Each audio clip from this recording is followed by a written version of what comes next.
प्रणाम दोस्तों।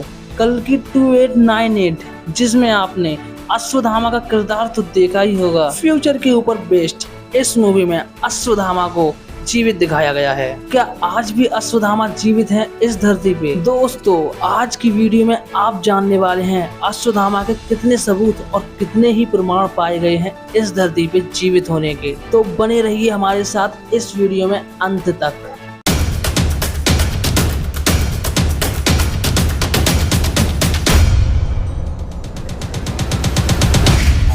पौराणिक कथाओं के अनुसार 5000 साल पहले द्वापर युग में सबसे भीषण युद्ध हुआ महाभारत। कौरवों और पांडवों के बीच इस विश्व युद्ध में गुरु द्रोणाचार्य की मौत हो गई, जिनके बेटे अश्वत्थामा हैं। तब अश्वत्थामा ने कसम खाई कि वह 5 पांडवों को जीवित नहीं छोड़ेंगे, लेकिन अश्वत्थामा ने अपने पिता गुरु द्रोणाचार्य की मौत का बदला लेने के लिए बहुत ही गलत काम कर दिया। महाभारत का युद्ध समाप्त होने के बाद अश्वत्थामा ने अभिमन्यु की पत्नी उत्तरा पे ब्रह्मास्त्र का इस्तेमाल कर दिया था और पेट में पल रही शिशु को ही खत्म कर दिया। तब श्री कृष्ण बहुत ही क्रोधित हुए, क्योंकि अश्वत्थामा ने अजन्मे पुत्र को जन्म लेने से पहले ही मार दिया। दुष्ट अश्वत्थामा, तुमने जो कार्य किया है, ऐसा कार्य पूरे संसार में आज तक किसी ने नहीं। श्री कृष्ण ने अश्वत्थामा के माथे पे लगे चिंतामणि को छीन लिया और श्राप दिया, अश्वत्थामा तुम धरती के अंत तक जिंदा रहोगे, तुम तड़पोगे लेकिन तुम्हारे पास कोई नहीं आएगा। तो दोस्तों, इस पौराणिक कथा के अनुसार अश्वत्थामा को कृष्ण ने श्राप दिया कि वह धरती के अंत तक जिंदा रहेंगे। और दोस्तों, वहीं हम आज की तरफ आ जाएं तो मध्य प्रदेश के शशीरगढ़ नामक किले में आज भी भटकते हैं अश्वत्थामा। ये बात टीवी चैनल पे खुलकर 2016 में आई थी कि शशीरगढ़ नामक किले में कोई व्यक्ति मंदिर के खुलने से पहले ही वहां फूल और गुलाल चढ़ा जाता है।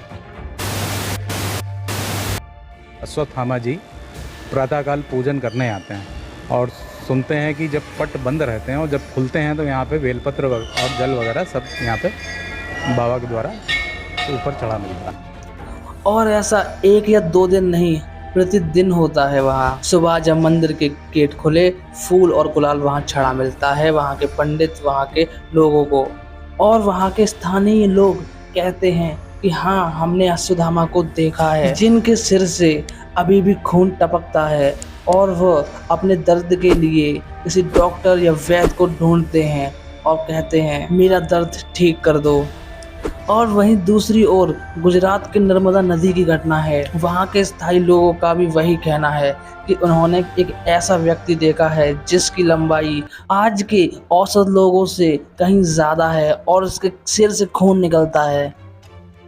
और तीसरी घटना हुई पृथ्वीराज चौहान के साथ, जो कि 22वीं सदी में लिखी गई किताब पृथ्वीराज रासो, उसमें आपको अश्वत्थामा के जीवित होने के सबूत मिल जाएंगे कि एक बार पृथ्वीराज चौहान जब जंगल में शिकार के लिए जा रहे थे, तब जंगल में उन्हें एक व्यक्ति दिखाई पड़े जो काफी वृद्ध थे और उनके सिर पर चोट आई हुई थी। और पृथ्वीराज चौहान को जड़ी बूटियों के बारे में बहुत जानकारी थी, तो उन्होंने उस वृद्ध आदमी की मदद की और उनका दर्द कम करने के लिए उन्होंने एक जड़ी बूटियों का मिश्रण बनाया और उनके माथे पे लगा दिया। लेकिन पृथ्वीराज चौहान के मन ही मन ये सवाल खटक रहा था कि वो व्यक्ति है कौन।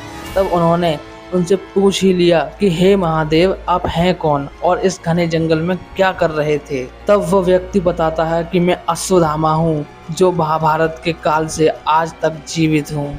और इतना कह के अश्वत्थामा वहां से चले गए। दोस्तों, बताया जाता है कि अश्वत्थामा सिर्फ उन्हीं लोगों को ढूंढते हैं जो डॉक्टर या वैद्य हों, क्योंकि उनके माथे पे वो दर्द आज भी उतना ही है। दोस्तों, महाभारत खत्म होने के बाद श्राप से दुखी अश्वत्थामा को व्यास मुनि ने अपनी शरण दी।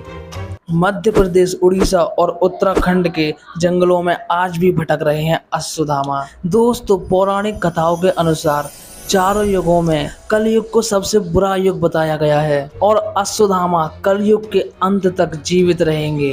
जब तक कलयुग खत्म नहीं होता तब तक अश्वत्थामा जीवित ही रहेंगे। दोस्तों, अगर आप यहाँ तक आ चुके हैं तो आपकी कॉमन सेंस काफ़ी अच्छी है, क्योंकि इन सारे लोकल घिसे पिटे कंटेंट से अच्छा है आप कुछ इन्फॉर्मेशन वीडियोस देखें, ताकि आपको पौराणिक कथाओं और उनका ज्ञान हो। दोस्तों अब मैं विदा लेता हूँ। आपको वीडियो अच्छी लगी हो तो एक लाइक कर देना और ऐसे इंफॉर्मेटिव वीडियो को देखने के लिए हमारे चैनल को सब्सक्राइब कर लेना।